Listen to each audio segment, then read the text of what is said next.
Eder, Mac, Pallister. Sergio, abbiamo visto che il programma Storie Italiane, sotto le mentite spoglie della ricerca di verità, continua ad arruolare personaggi che della vicenda di Liliana non sanno assolutamente nulla. Io diffido pubblicamente il signor Lulli a commentare della tragedia occorsa a mia sorella e alla mia famiglia, in quanto reputo che le sue affermazioni sono vergognose, calunniose e mendaci. Io reputo che il signor Sebastiano abbia mentito, primo perché io ho già parlato con lui, mi sembra che fosse l'1:30 o le 2, e lui mi disse che Liliana non c'era, ha lasciato i telefonini a casa e io ero già allarmato perché non era mai successo. E dopo appunto ho detto ci sentiamo dopo, pertanto lei rientra alle 5, 5:30 e ceniamo presto. Questa comunicazione fatta non risulta nei tabulati perché è stata fatta tramite WhatsApp. In ogni caso io ho anche mi sembra la data, vabbè.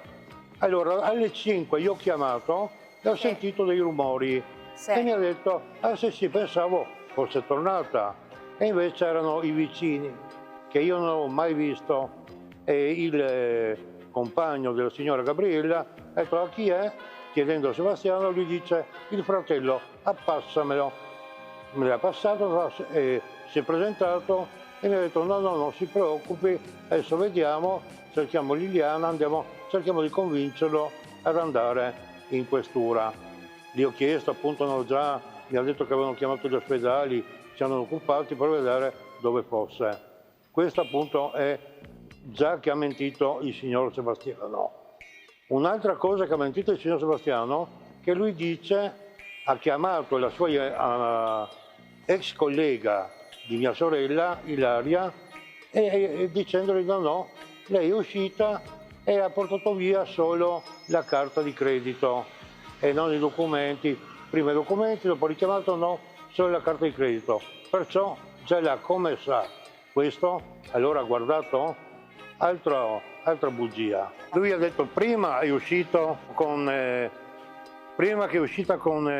solo col portafoglio, i documenti, e dopo solo con la carta di credito. E come mai? Dove andava mia sorella in quel periodo? Senza documenti, senza Green Pass, che bisognava avere il Green Pass per andare anche in autobus. Se ipotesi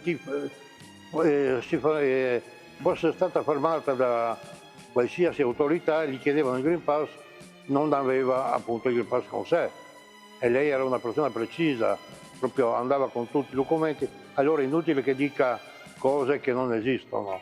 Confermo quello che ha spiegato Edoardo, è giusto così, e ribadisco che il telefono prende normalmente nel suo laboratorio, non è che non prenda, come lui ha più volte spiegato, che quel laboratorio è fatto a scomparti, e non è vero niente, è praticamente un magazzino stretto, ma forse in fondo avrà minor ricezione, però il telefono funziona. Volevo solo specificare il fatto della GoPro, che lui, io penso che l'abbia acquistata molto prima, noi primi di dicembre. Innanzitutto lui ne aveva già una, era la numero 7, e poi ha preso la numero 9, che era uguale come funzionamento alla 7, solo cambiava la risoluzione delle immagini. Lui si presentò a casa mia con Liliana, era il 27 di novembre, mi sembra, o il 26, adesso non ricordo bene, un sabato, dicendo mi aiuti a installare l'applicazione sul telefonino. Ho detto va bene. Casualmente quel giorno a casa mia c'era anche mio cognato e mia cognata Dimo Falcone, che è la sorella di mia moglie, e c'era anche mia figlia. Mia figlia stava praticamente aiutando mia sorella a registrarsi con lo SPID.